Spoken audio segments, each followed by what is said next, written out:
Assalamualaikum warahmatullahi wabarakatuh. Para mahasiswa Fakultas Ekonomi dan Bisnis Islam jurusan Perbankan Syariah dari Ponorogo yang saya cintai dan saya banggakan. Ini materi yang terakhir dari 14 materi yang kita rencanakan. Alhamdulillah kita sampai pada materi yang terakhir, yaitu materi Al-Hijru, atau di dalam bahasa hukum perdagangannya kuratel, pengampuan. Jadi asumsinya ada orang yang tidak cakap untuk mengelola hartanya sendiri, maka butuh orang yang mengampu. Nah, kasus seperti itu di dalam bahasa fikih namanya al-mahjur, al-hijru, dan seterusnya. Nanti kita jelaskan.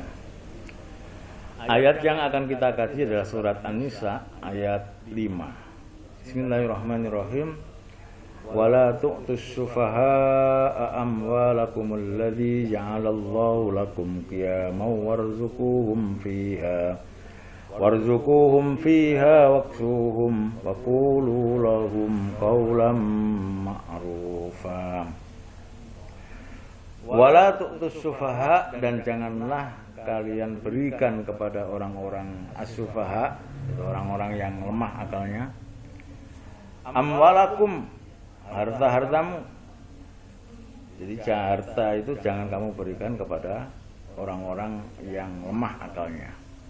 Alladzi ja'alallahu lakum qiyama, di mana harta itu fungsinya adalah sebagai penyangga kehidupan.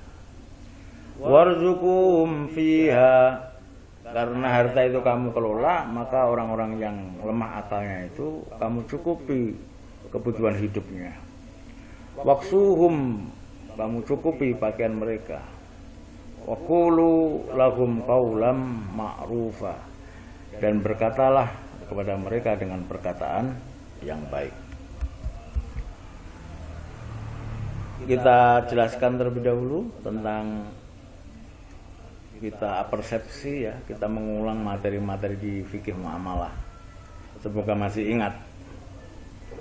Al-hijru itu secara bahasa artinya al-man'u, mencegah, mengekang, mengendalikan. Itu makna al-hijru. Jadi orang karena tidak cakap, maka dia harus dicegah, jangan sampai dia berbelanja atau menggunakan uangnya, menggunakan hartanya. Sedangkan secara istilah ialah mencegah seseorang yang tidak cakap untuk mengelola hartanya sendiri. Jadi orang yang secara hukum tidak punya kecakapan, bukan atau tidak layak menjadi subjek hukum, maka hal yang melekat dengan seluruh hartanya itu tidak bisa selesai di atasnya sendiri, maka itu harus di bawah pengampuan. Jadi al-hijru itu artinya mencegah orang yang tidak memiliki kemampuan secara akal untuk membelanjakan hartanya sendiri. Itu namanya al-hijru. As-sufaha itu siapa? As-sufaha. Jadi as-sufaha itu jamak dari kata safih. As-sufaha itu bentuk jamak, mufradnya safih. Secara terlek, safi itu maknanya adalah orang yang double on, orang yang on. Double P itu apa? Pelonga-pelongo. Atau double L, lolak-lolok, itu namanya as-sufaha. Secara istilah, secara bahasa itu. Secara istilah, wa huwa al-mubadzir minar rijal wan nisa wa bibdan alladzi yunfiqu malahu fi ma la yambahi wala yahsunu at-tasarrufu fihi. Sedangkan secara istilah yang disebut safi, sufaha, itu adalah orang-orang laki-laki maupun perempuan, dewasa atau masih anak-anak, yang tidak cakap mengelola hartanya, tidak cakap membelanjakan hartanya. Itu namanya as-safi, orang yang perlu dikendalikan, orang-orang yang perlu dimonitor di dalam mentasarufkan hartanya itu. Apa penyebab seseorang itu harus dikendalikan hartanya? Apa penyebab seseorang itu dikatakan tidak cakap sehingga hartanya harus dipantau? Tidak boleh seseorang itu membelanjakan dirinya sendiri. Para mufasir menjelaskan setidaknya ada 4 penyebab orang itu dianggap safih, tidak cakap. Yang pertama adalah imma bisa babi sihor. Jadi penyebab pertama adalah karena dia masih kecil. Wa imma bisa babil junun. Yang kedua karena dia dalam keadaan gila. Yang ketiga wa imma bisa babitu ittasarruf linaksil akli awitin. Yang ketiga karena dia lemah akalnya sehingga untuk mentasarufkan hartanya, untuk mengelola hartanya dia tidak mampu. Dan yang terakhir adalah yang keempat wa imma bisa babil falsi. Yang keempat karena kondisi bangkrut. Karena dia di mana-mana bisnisnya bangkrut, di mana-mana dia punya hutang, maka meskipun akalnya sehat, tetapi karena dia kondisi bangkrut, mana yang didahulukan harus disaur, harus dilunasi dan seterusnya dia tidak tahu, maka dia harus ditahan dari membelanjakan hartanya. Bisa disita ataupun yang lain. Nah, berikutnya yang perlu kita jelaskan adalah wala tu'tus sufaha'a amwalakum. Jadi kita belajar filosofis ini, mengapa atau sampai Al-Quran, agama kita, agama Islam itu sampai peduli banget orang-orang yang tidak cakap secara akal untuk jangan dibiarkan membelanjakan hartanya, tapi harus dipantau, harus diampu, harus dikendalikan. Itu menurut Wahbah Zuhaili, Profesor Wahbah Zuhaili, wala tu'tus sufaha'a amwalakum, itu menunjukkan an-nahyu an tajzi'il mal wa wujubi khifdhihi wa tadbirihi wa husnil qiyami alaihi kaisu qad ja'alallahu ta'ala sababan fi islahil ma'as wa intidharul umur. Jadi bagaimana Islam meletakkan landasan yang fundamental bahwa harta itu adalah sesuatu yang sangat penting.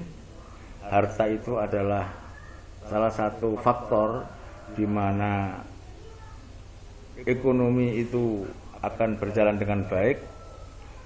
Maka sudah menjadi kewajiban setiap individu untuk menjaga harta itu. Dilarang untuk tadyi'ul mal, menyia-nyiakan, menghambur-hamburkannya, dan harus mengurusnya secara baik, wa husnul qiyam alaihi. Jadi Islam sangat mengapresiasi terhadap posisi harta. Bagaimana bentuk pengampuan terhadap orang-orang yang tidak cakap atau as-sufaha itu? Ada 2. Jadi bentuk pengampuan itu ada 2. Yang pertama adalah sama sekali mereka 4 orang itu dilarang apa? Untuk menyentuh hartanya, karena memang tidak cakap. Jadi menyentuh man'uhum min amwalihim. Jadi mereka sama sekali dilarang untuk mentasarufkan hartanya. Itu bentuk yang pertama. Yang kedua adalah wa adamu zawajida fi amwalihim. Mereka tidak diperkenankan menyerahkan harta kepada mereka. Jadi jangan mereka diserahkan kepada mereka harta mereka. Dan yang kedua, jangan diperkenankan mereka membelanjakan hartanya.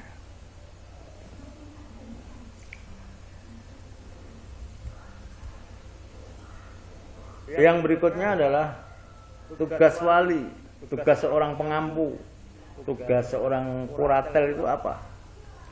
Warzuquhum fiha waqsuhum. Jadi kalau anak as-sufaha itu tidak boleh mengelola hartanya, nggak boleh megang hartanya, maka tugasnya wali adalah warzuquhum fiha waqsuhum, warzukuhum itu menafkahi mereka, waksuhum memberikan atau mencukupi kebutuhan pakaian mereka.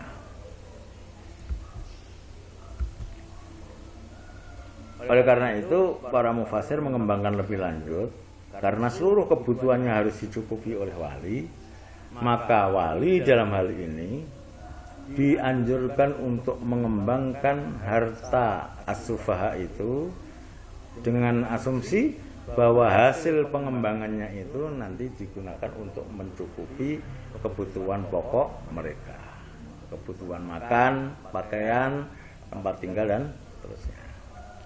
Yang kedua, tugas wali adalah membiayai mereka atau as-sufaha, baik pakaian, kemudian makanan atau kebutuhan primer dari penghasilan atau pengembangan harta mereka itu. Nah, untuk bagian yang pertama kita anggap cukup, kita lanjutkan nanti pada bagian kedua. Assalamualaikum warahmatullahi wabarakatuh.